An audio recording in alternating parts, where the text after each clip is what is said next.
to this episode of the Real People Podcast. I am so excited to have my friend on, Staff Sergeant Jason Turk. Jason, say hello.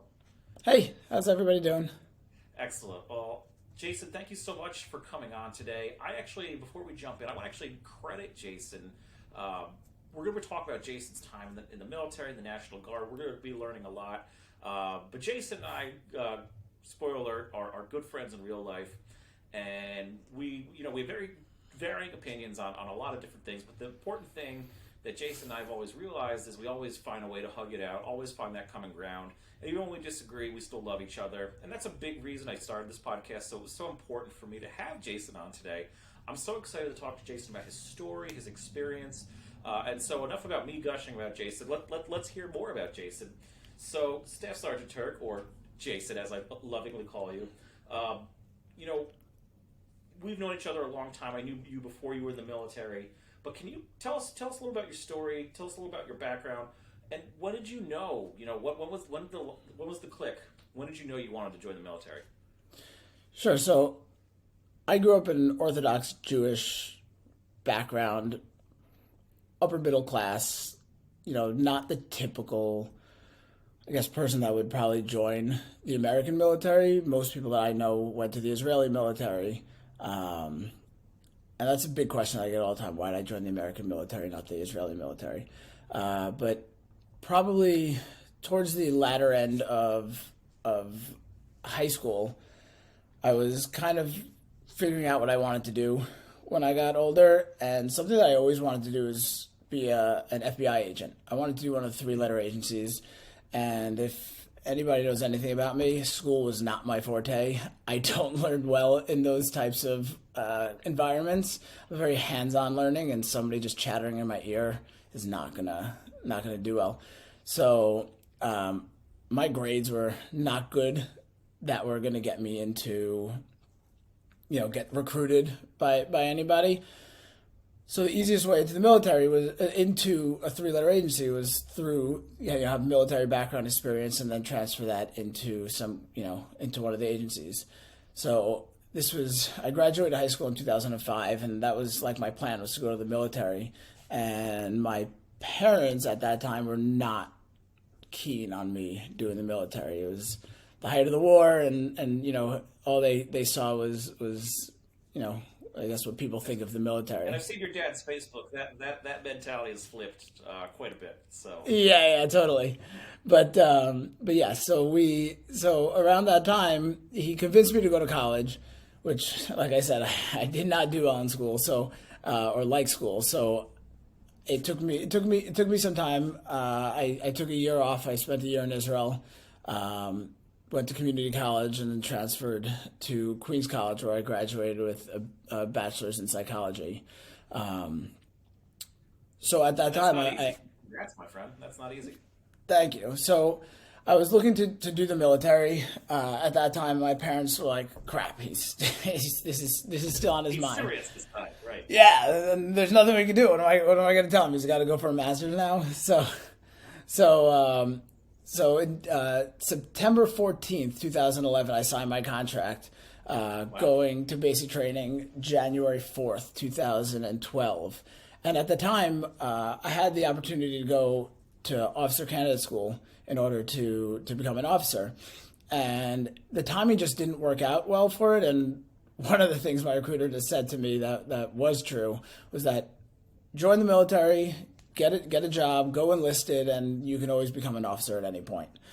So I was like, all right, sounds good. Like, no problem. Like, you believe your recruiters. So I come in, I join the infantry, and I probably 6 months after training, I decided, I'm going to put in my Officer Candidate School packet, my OCS packet. So I put it in, and I get accepted. When I get accepted, around that time is when my unit was deploying to Afghanistan. So I had a choice. I can go to OCS and potentially deploy somewhere after that, or I could, deploy now. And that was one of my goals, was to go overseas, deploy, do what I trained to do. right? Think of it as if you're a basketball player who's on the practice squad the whole time and never gets into the game, right? So all I wanted to do was deploy. So I chose to deploy with my unit, and over my time in Afghanistan, I realized that I like being a sergeant. I like the enlisted side of the house as opposed to the officer side. So it worked out for me in the end. So I stayed officer, and then 2015 came around, and I decided that I had just gotten married, and being being an when I got married, I was going to raise a Orthodox religious Jewish family, and that's very, very difficult to do in the American military. The military is fantastic when it comes to religious rights. The problem is that there's just no community, Orthodox Jewish community around it, because, like I said, most people go to the Israeli army. And me going to the Israeli army wasn't really a thought, because the things that I wanted to do just didn't. It wasn't the right move, right? If I wanted to do a 3-letter agency, I decided to get out of the military, and I'm married now, and my priorities changed. So I wasn't looking to go to a 3-letter agency where they're going to send me somewhere, who knows, in the United States, and I wanted more control over where I'm going to be living and whatnot. So I got out and I decided to go to the National Guard, and that's kind of where I've been. So I did part-time National Guard for 2 years, and I'm on my 6th year of recruiting for the National Guard. Awesome. And we're going to talk about that, and I want to hear more about that process. I think, speaking for everybody who's watching this video, myself included, thank you for your service, and you're braver than essentially everybody watching this video, Jason. So thank you so much, and I'm honored to call you my friend. And all right, enough kissing your butt. Let's go on to the next question. So you talk a lot about your experience. Tell us a little bit about those first few months, first few days. I imagine there's a little bit of jitters, a little bit of this is a whole new experience. So what's that like? Yeah, I mean, the jitters never go away. Even now, anytime that I do something new in the military, I still get anxious. In 3 weeks, I have to go to Little Rock, Arkansas for a senior leadership course.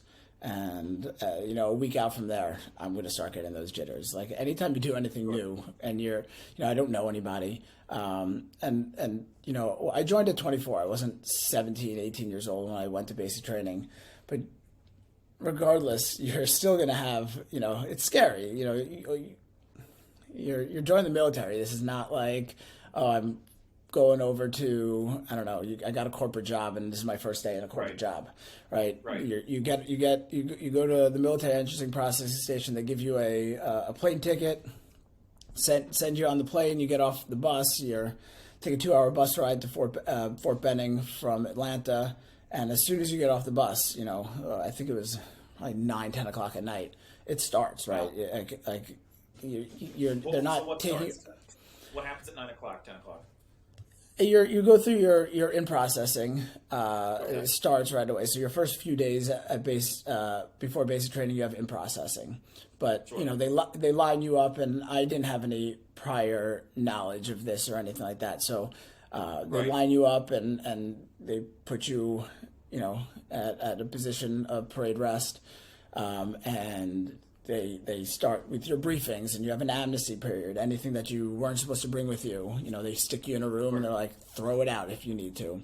And then, they're shuffling you through to get your shots and your uniforms. And the first, first 72 hours, you're getting very little sleep, right? Because they're just rushing you through this process. Right, and it's a whole new experience. You're being rushed. I mean, so many things just coming at you in that first, hour, it seems like. Yeah. And truthfully, that's not even like the bad part. It's just, you're starting to meet people that you may or may not be with at basic training, because, there's a few hundred people that are just going through this, and everybody's going their own way. So how did you power through? I mean, it sounds like a lot. It sounds like a lot, not just in the first hour, but obviously you've been successful at it. How did you just find that inner power just to be where you are now? Yeah, I think that anytime you go through something that's difficult in life, first of all, I look to do things that are difficult. I think that that's how we grow as people. It's good to do things that are difficult, things that are scary. But when you're going through something like that, you just look to the people. And the military is very big. The left people to your left, your right, right. Your battle buddies, the people that are with you. They're just realize that whatever is hard for you, other people are going through it also, right? And what's hard for you may not be hard for them, but everybody's going through their own things that are difficult. And when you realize that you're not alone and you have a lot of people around you that are struggling in one way or another, and you can help build each other up, it's very easy to get through things. The hardest parts of basic training is being away, right? Do you still stay in touch with anyone that you did basic training with? Here and there, not. Sure. I mean, I always tell people, if all 50 states, if I go to a state somewhere, I'll have a bed to sleep on, right? I know someone everywhere. Whether or not I keep in touch with them, when you go through those hardships, you build a certain bond that is always going to be there. Right. No matter, and it's interesting, like no matter how, theoretically, personality-wise, you might be different from someone. When you experience such a unique thing like instant bond, like an unbreakable instant bond, and that's a really, really awe-inspiring part of what you do and what you're continuing to do. And you talk a lot about the military. It sounds super difficult for us civilians off the street. And what's something that maybe people don't always get right about the military, or what's something that if you could kind of have like a dry erase board and be like, let me clear up this misconception. What's something that sticks out to you? So a couple things. Just to circle back to what you had said. I think one of the best parts about the military is that when I went to basic training, I was with people from all different walks of life, and just understanding and learning how to deal with different people, right? Someone from upper middle class to somebody in the inner city. We had someone from Australia, right? Just understanding how to deal with people, that something that you might say that is innocuous and you might not even think is like offensive or something like that, but they take it some way or the wrong way, or vice versa. Understanding how to deal with people and get along with people is a lost art, especially now. So the military is really good at that. In terms of things that people get wrong, is people look at the military and all they think of is war, right? And don't get me wrong, that is the purpose of the military, but that's not the everybody's job. Right, but it's not everybody's job, right? So me as an infantryman, right, I am the person that's door kicking and the one who's that everybody thinks of as, the military. My job is to go and destroy the enemy, right? But I can't work without the support jobs and roles that are behind me, right? Whether that be intelligence.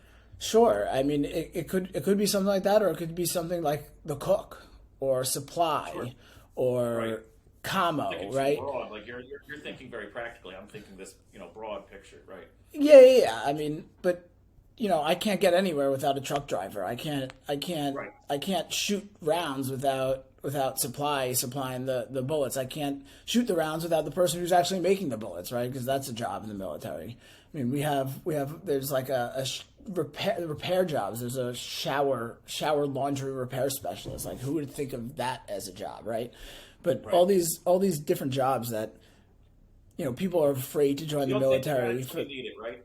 Right. But people are afraid to join the military and garner all the benefits because they think that they're going to go to war and potentially die. And sure, that's obviously, no matter what job you do, we're all trained for combat. That's definitely something that can happen. Don't get me wrong, but your danger level, I guess, is dependent on the job that you choose, right? Somebody who's sitting on Bagram Air Base with as an intelligence job, or myself, I was a radio telephone operator on Bagram Airfield, is going to be very different than somebody who is out on Restrepo, right? A small forward operating base, in the heart of Afghanistan, right? So it depends. No, I mean, and I wish we, we wish we had like a full 3 hours just to hear every bit of your story, Jason. All of it's awesome and just inspiring, and I do want to sort of bring this home. Again, I wish we could talk for hours. I'm sure you and I could, camera no camera. What are the benefits? You're as we mentioned earlier, you're a recruiter in the National Guard. What are the benefits of the military? What are things that people should think about when considering the military as an option? So, I mean, there's tons of benefits. It's going to range person to person, but the biggest benefits in the military are like I said, just socially, you're going to learn how to deal with people from all walks of life.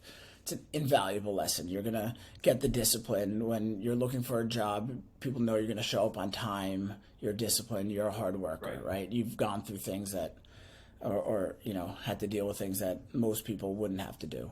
And then on the more practical side, you have, obviously the educational benefits. So whether that's doing active duty and doing your 3 years of service, and then on the back end getting the post 9/11 GI Bill where you're going to be able to go ahead and go to any state school for free, or get a stipend towards a private school. I think when I was there, it was like my post 9/11 gives me $20,000 a year towards a private school, which goes a long way. And then you have other programs, Yellow Ribbon program, to help you out, pay for the rest. Or on the National Guard side, right, where as soon as you finish your training, your basic training and your job training, you're going to get free college. So, I mean, and me as a National Guard recruiter, anybody who wants to go to college, that's almost a no-brainer, right? You're working, 2 to 4 days a month. You're getting paid to go to school with the Reserve Montgomery GI Bill. You're getting college paid for free, all while doing what you would have been doing anyway. So, most people who are going through college, I recruit out of Jersey City, so most of the kids there are working anyway. So this is a job that's going to pay you with the Reserve Montgomery GI Bill, which I think is $402 tax-free a month right now for the months that you're in school. You're going to get about $600 a month for working, 2 days out of the month, 3 days out of the month, and then getting the school for free, right? And especially, in that type of area, or low income areas, school is not really something that either people think that they can do or, want to take out student loans for, especially nowadays. So this is a great way to, to not be in crazy debt. Then on the other side, I mean, look, you're getting a job skill, right? Paid job training. If you want your CDL, come be a truck driver with us. As soon as you finish, I think you have to just go and take the driving test, and you're good to go, right? You have your CDL. If you want to learn how to hack with us, come do IT work with us, and you'll get so many certificates that can transfer over to the civilian side. Things that people pay tens of thousands of for. Plus, you're going to get the experience. So, especially if you're 17, 18 years old, going to high school, you decide, hey, I'm going to, go to the military, do IT, and then you do IT in your major. When you get out of college, you don't only have a degree, you have experience, you have the certificates that these people want, and you have the experience that can say, hey, I can do this job, right? So opens a lot of doors. Totally. Absolutely. So, plus we get really cheap Disney. Oh, critical. I'm yes, sure yes. As a family of 4, I think you just sold it to the audience. Yeah. So Jason, you're a recruiter. I'm an obese man. I have a history of mental illness, and I have severe scoliosis. Would I make the National Guard? No, not even a little bit. Not even a little bit. A little bit. No, not even a little bit. Who's an ideal candidate? So, look, anybody's the ideal candidate, right? Just not you. No. The military recently has gotten, understanding that recruiting right now is very difficult. So they've gotten very good at helping people that were struggling to qualify. So most recently, on the ASVAB, the Armed Services Vocational Aptitude and Battery, it's our test that tells us whether you qualify for the military and what jobs you qualify for. It was a 31 percentile was the score that you needed to be eligible. They dropped that down to 21. So if you get between a 21 and a 30, we'll send you for up to 90 days to Fort Jackson, South Carolina, and put you through a course that will, they give you up to 4 chances to retake the test. And if you pass, then at that point, you can move on to basic training. And I think I just saw the numbers were like 91% people were passing. So, I mean, let's be honest, anybody, yeah, it's amazing. I mean, look, if you have somebody who's scoring a 14, 15, 16, right, on the ASVAB, realistically, how much studying are they doing? And if they are doing studying, how good of a job are they doing studying to bump their score up enough to pass? Whereas now, they don't have to bump it up 17 points. They can bump it up 5 points and will help you with the rest. Or the other one is if you're overweight, I think it's 8%, 6% overweight over our body fat percentage, then we'll send you to like a pre-basic training. And I think we've seen 85 to 87% of people are moving on to basic training from that, from losing weight, great. Right? Yeah. So, we're doing a lot to help. But there's hope for me after all, maybe. Yeah, I mean, all I would say is what you think of as disqualifying, go talk to a recruiter, because you never know. There's waivers out there. Recruiters have good ways to qualify you, to help you get through, and things that you may think are disqualifying are not. Right? For instance, I was kidding. Your scoliosis is not necessarily disqualifying. It depends on the percentage of how bad your scoliosis would be. Right? If you came into my office, I would tell you, let's go for a run, right? Like, you might have to lose a couple pounds. And then mental health. Just on the run.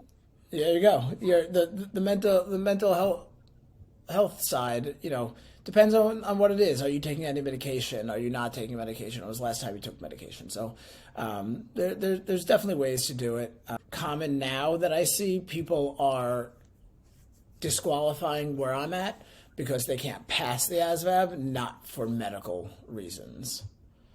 So. Sure. No, that's great, Jason. You've been great. I'm so happy that you came on and get to tell your story, talk about your experience. We've been friends for almost 20 years now, and it's crazy. Been an awesome 20 years. Yeah, it's too long. No, I love you. You're a great friend. I'm glad that our discussions kind of help make this podcast a thing, because you're always great to talk to. You're a good listener, and I look forward to, maybe we'll do an update on how things are maybe evolving in the Guard. Maybe we'll talk about that in the future. But again, thank you for your service, Jason. Do you want to leave the listeners with a closing note before we wrap up? No, I just want to say thanks for having me. This was quite my first podcast. Was quite enjoyable. You made it nice and easy, and join the Guard. Come. Get my number somehow. Contact us. 1-800-GO-GUARD. Easy way to. 1-800-GO-GUARD is an easy way to find a recruiter. They'll get you in touch with a recruiter, or go to the Army's website, put it in. Either way is a good way, right? Depends on what you're looking for, but we need help. We can use people, so especially good people. If you want to talk to Jason, you can email me privately at realpeoplepcast@gmail.com, and if Jason's open to an introduction, happy to introduce you to Jason, and we'll get you. I'm always looking for an introduction. Always, anybody. Thank you so much, Staff Sergeant Turk. This has been awesome. I can't wait to share this with everyone.